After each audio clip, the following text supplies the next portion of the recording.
An expert on cryptocurrency. And ladies and gentlemen, without further ado, please help me give a warm Malaysian welcome to Andreas Antonopoulos.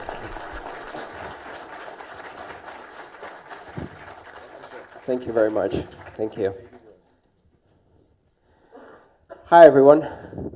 Good afternoon. Salam alaikum. It's a real pleasure to be here.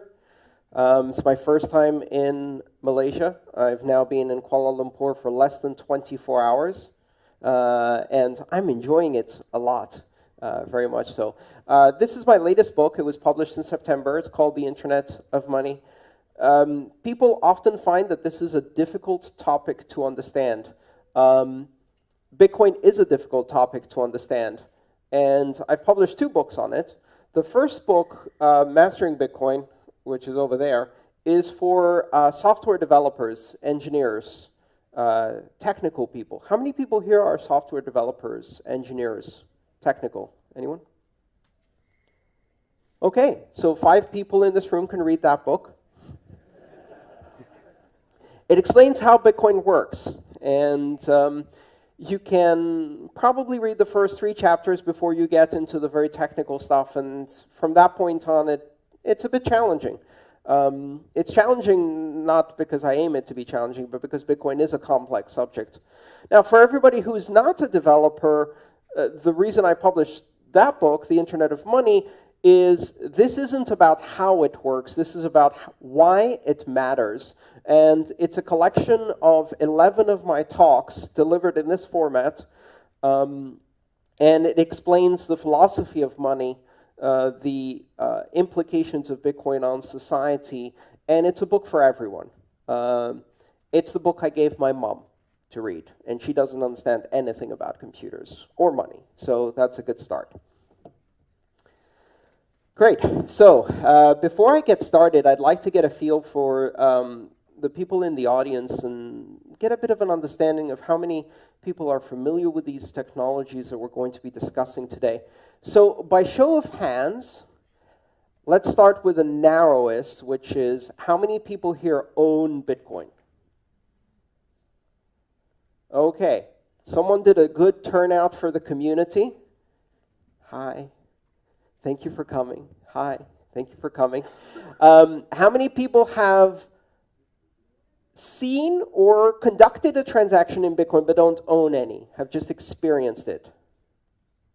Okay, just a few. Very good. And how many people have never conducted a transaction, have no idea what Bitcoin is or how it works, and are new to this topic? Great. Now, that was about maybe 30 people, I would say. Now, for those of you who are new to this topic, what I'd like to suggest is that whether you understand or not what we're discussing today, and please ask your questions. I want to hear even the most basic questions about Bitcoin, because I believe those are the most powerful questions. After we're done with the presentation, after we're done with the Q&A, I would like to see as many of the people in the audience who have never experienced Bitcoin to either install a Bitcoin wallet on your mobile device, and someone in the audience will give you for free some Bitcoin. Not a whole Bitcoin, a fraction of a Bitcoin, just so you can see how a transaction works. And then you can turn to your friend who just started and exchange Bitcoin with them so you can experiment with this. I can assure you it's entirely legal. It's very easy to do. And it will allow you to really experience this technology, which is much easier experience than it is explained. So let's try the next question. How many people in this audience who have Bitcoin on their mobile devices, are willing to help people install a wallet and give them $1 or $2? I will. Look around, the new people, look around at who's raised their hands. Find these people after the Q&A. Ask them to give you a small amount of Bitcoin and help you set up a wallet. Don't be shy. I will be happy to do it myself. All right. With that, let's get started with Bitcoin basics. in October of 2008, on an obscure, anonymous mailing list called the Cypherpunk mailing list, an anonymous participant using the pseudonym Satoshi Nakamoto announced the publication of a paper and said, "I think I have solved a problem in computer science. I have found a way to create a system of electronic cash that is direct between people, peer-to-peer, as we use the term in computer science. In this system of electronic cash, I've written a white paper and I have implemented it in software." And on that day, Satoshi Nakamoto published the white paper. You can download it online. It's available at bitcoin.org. You can do a search for it, the Satoshi Nakamoto white paper or the Bitcoin white paper. And in 9 pages, Satoshi Nakamoto described in detail and in ways that predicted many of the things that happened over the next 7 years, what Bitcoin was and what Bitcoin could become and how it would work. But he didn't stop there, or she didn't stop there, or they didn't stop there, because we don't know if Satoshi Nakamoto is a man, a woman, or a group of people, or an alien being from the future. Okay, probably not that last one. Satoshi Nakamoto then published software and invited people to participate in running a network. And this gives you the first hint as to how Bitcoin works. Bitcoin is software. Bitcoin is an application, among other things. You download this application, you run it on your computer. You can run it on a laptop, you can run it on a desktop, preferably on a computer that's permanently connected to the internet. It uses quite a bit of RAM and disk space right now, but in those days it was very lightweight. And if you run this program, it reaches out on the internet and it finds other people running this program. You don't know who these people are. It doesn't reach out to specific people. It creates a random mesh network, what we call a peer-to-peer network, where every participant in the system is equal. There's no special computer. They're all just talking to each other. It creates what in network terms we would call a crowd. So randomly reaches out and connects to various other computers running the Bitcoin software. And together they create a network. And that network is used to exchange and propagate transactions. And these transactions are encoded in a digital format. They contain information about the transfer of value and the authorization to transfer value between participants. Nobody controls this network. And this is a critical concept. Nobody controls this network. You can be running one of these computers. You do not control this network. You run one of these applications. It connects to other people. And you run another one of these applications. And it talks Bitcoin to the other computers that are talking Bitcoin. But no one is in control. No one is in charge. Just like when you're running a computer that speaks on the internet and communicates with other computers on the internet, no one is in control. If you interact directly between these systems. That network started on January 3rd, 2009.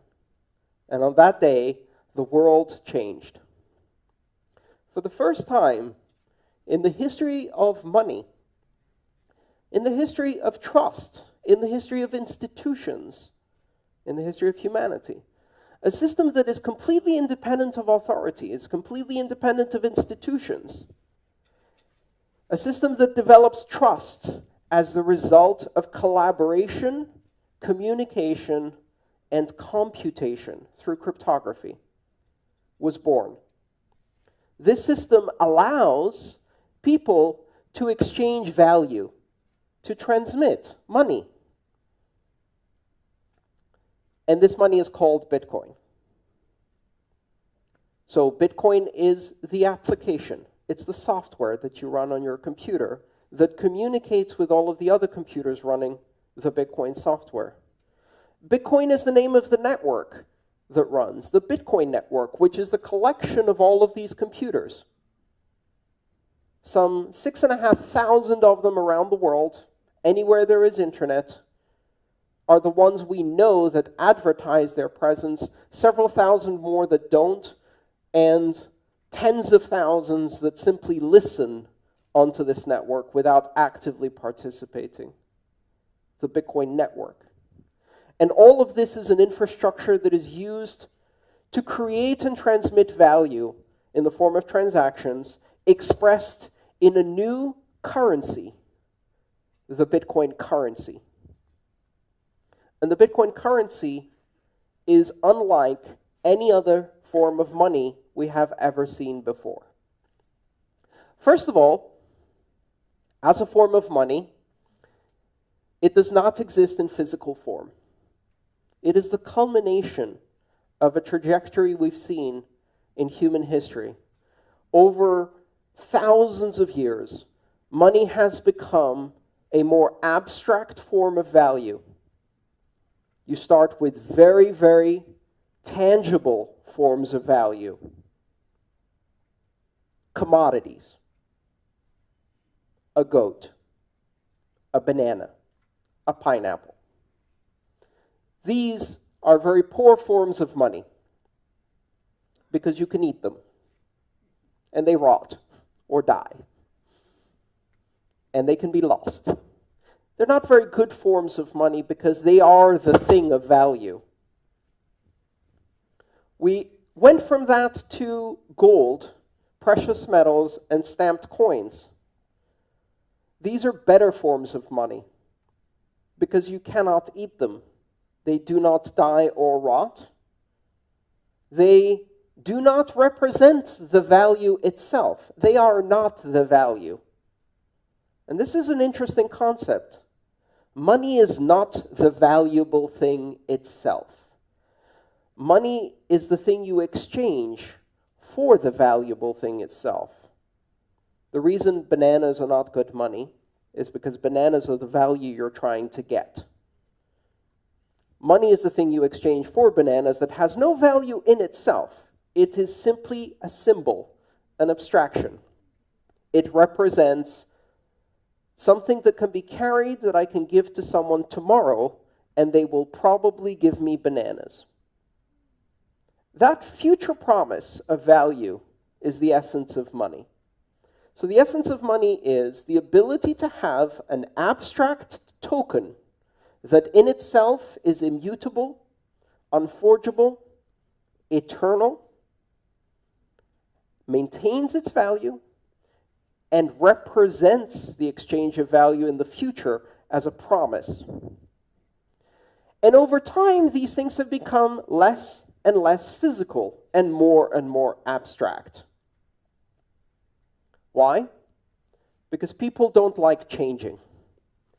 And if you tell someone, I'm not going to give you bananas for the work you did, I'm going to give you a shiny gold coin, but don't worry, you can use this to get bananas, they look at you and they say, I've always had bananas for my work. I think I would like to have bananas, not this yellow thing. 100 years later, they now believe the yellow thing is valuable. And then you tell them, now I'm going to give you a piece of paper instead of the yellow thing, but don't worry, you can still convert this into bananas. And most people say, I don't think that's real money. I want the yellow thing. And the world moves on.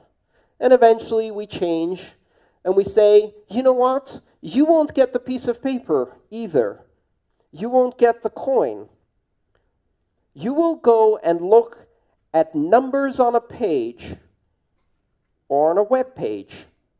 And that represents the amount you have in the bank. But don't worry, you can still use that to acquire food, products, services. It really is money. You can't touch it. You can't see it. It's just a number. And finally, we arrive at Bitcoin. Bitcoin has no physical form. It doesn't exist in any way. It is entirely intangible. It cannot be touched. It is simply a digital form of money. But it is a digital form of money that is entirely different from everything we've seen before. What it does that is different is that it is not a form of money that is recorded in the database or records of a company. It is not a digital form of money that represents a debt owed to a central bank or government. It is not a digital form of money that has been issued by a sovereign, a central bank, a nation, a king. It is a form of digital money that has been issued through complex and energy-intensive computation on the internet, is recorded simultaneously on every computer that participates in the Bitcoin network, is validated independently by every computer that participates in the Bitcoin network, cannot be forged, cannot be counterfeited, cannot be censored, cannot be seized or frozen, can be transmitted anywhere in the world as information, can be verified independently by anyone who receives it, and is not controlled by anyone. Its value is not controlled, its issuance is not controlled, its ownership is not controlled. It is direct from one person to another person with no intermediaries. If I use my mobile phone to make a Bitcoin payment to someone in this room, I am creating a digital transaction that recognizes the fact that a certain number of Bitcoin that the network knows belongs to me through the proof of my digital signature. I have authorized the transfer of that value to another owner of Bitcoin who will then be able to control that Bitcoin through their own digital signature, through their own cryptographic key. Now, you don't need to know anything about digital signatures or cryptographic keys. When you use Bitcoin, you see an application on your mobile device or on your desktop. This application tells you you have 3 Bitcoin. It allows you to enter the address of a recipient, which is a number, just like an email address. It allows you to select an amount of Bitcoin you wish to transact.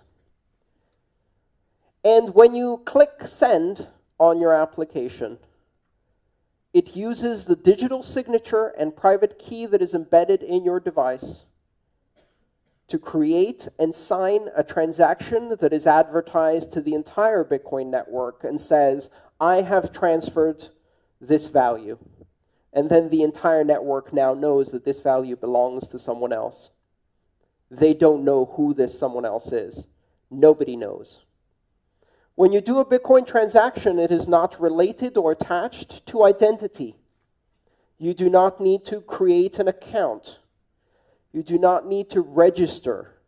You do not need to provide ID or name or location or address, age, gender, race, religion, nationality, nothing. You don't even need to be human. And you laugh, but it is true. Bitcoin enables, for the first time in human history, non-human entities to actively control and own value, which is bizarre because we've never had that in any legal system in the world. We have the legal fiction of corporations, and corporations can own value, but corporations can only exist as associations between living human beings. In Bitcoin, a software agent that is not owned by anyone, through the use of cryptography, can own and transact in Bitcoin internationally. This creates some very interesting and also very disturbing possibilities for the future. Artificial intelligence systems can own and control money without any living human being involved. You can have corporations that have no directors, no living humans in control, that are controlled entirely by software. Back to people, though. If you are a person who has installed a Bitcoin wallet, you must pass a complex test in order to install this software. You must be able to download an application. That's it. Now, if you happen to own an iPhone, you must remember your iTunes password in order to install an application. And so far, I have found that this is the most difficult part of becoming part of the global economy of Bitcoin, is remembering your iTunes password. But if you can do that, if you can access the Google Play Store, if you have basic familiarity with mobile applications, if you can download an exe on Windows and install it, if you can double-click a mouse, that's it. You don't have to provide your name, your email address. You don't register or create an account. You don't have to prove who you are, where you are, or show that you are worthy. You do not have to have a credit score. You do not have to be authorized. This is something that is entirely different from every system of money we've ever had before. Now, for the internet generation, this is a very familiar concept. When you open a browser and you start using the web, do you have to register or get a license to use the web? Do you have to create an account to visit Wikipedia? No. The only requirement is that you are able to download, install, and operate a web browser.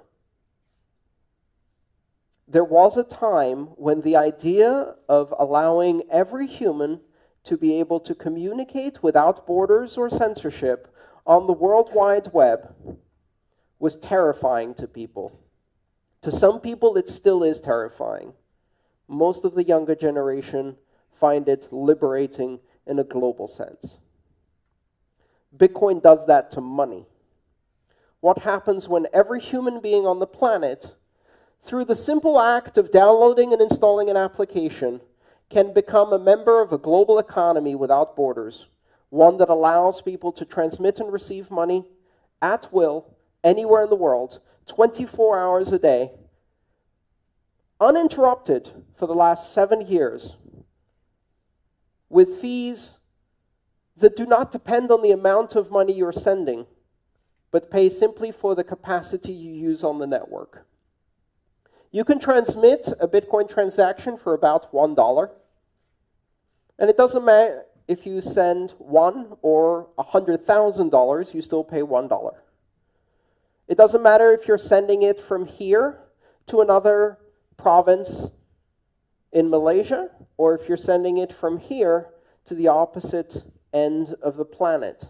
It doesn't matter if you are an individual or corporation, or if you're sending it to an individual or corporation. It doesn't matter if you're sending it to someone who is rich or someone who is poor. You can. Bitcoin changes the way we approach finance completely. But that's just the first layer. Because the technology that makes Bitcoin possible, that allows two people from opposite ends of the planet to securely transact with each other without knowing each other and without trusting each other, opens up an entire range of applications that we haven't yet imagined. Bitcoin is not just money for the internet. Bitcoin is a platform. The technology that Bitcoin uses, a combination of the blockchain, which is the global transaction ledger that records every transaction, the decentralized consensus mechanism called proof of work that allows security on the Bitcoin blockchain, the open system of access that allows anyone to participate without barriers, and its borderless and neutral nature that make it possible for anyone to participate regardless of who they are, where the only thing that matters is whether a transaction is valid, not who is the source or destination, not what is the amount. These fundamental building blocks that make Bitcoin possible open the door to dozens and then hundreds and then thousands of applications of trust. At its core, Bitcoin represents the replacement of trust through institutions to trust through networks. For centuries, human society has been based on the fact that in order to coordinate the activity between large numbers of people, we have to have something to trust. And until now, the best answer to that problem was institutions. Collections of people governed by rules and policies with oversight, transparency, and accountability built into the rules, run by humans in order to create centers of trust through tradition, through reputation, through longevity. Institutions of trust are failing. They're failing all over the world. They're failing when they are newspapers.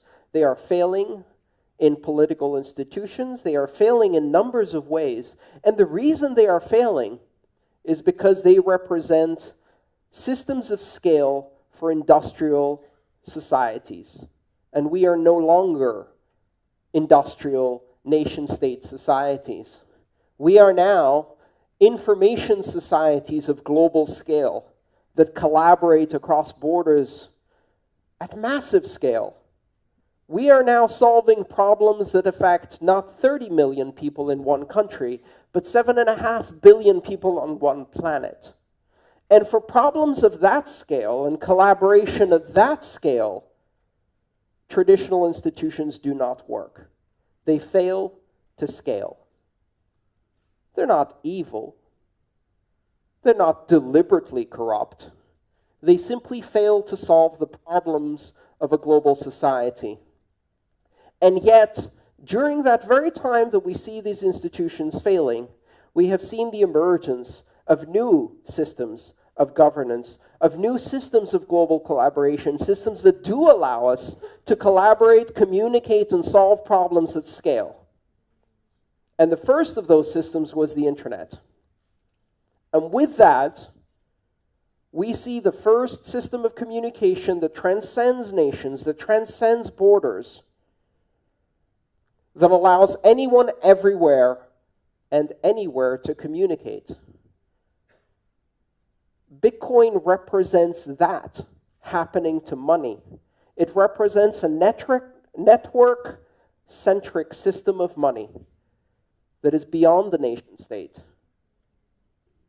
A network-centric system of money that scales and allows people to collaborate on a global basis, that allows anyone everywhere and anywhere to participate in a global economy without barriers, without borders, without ID, without credentials, simply through the act of running software.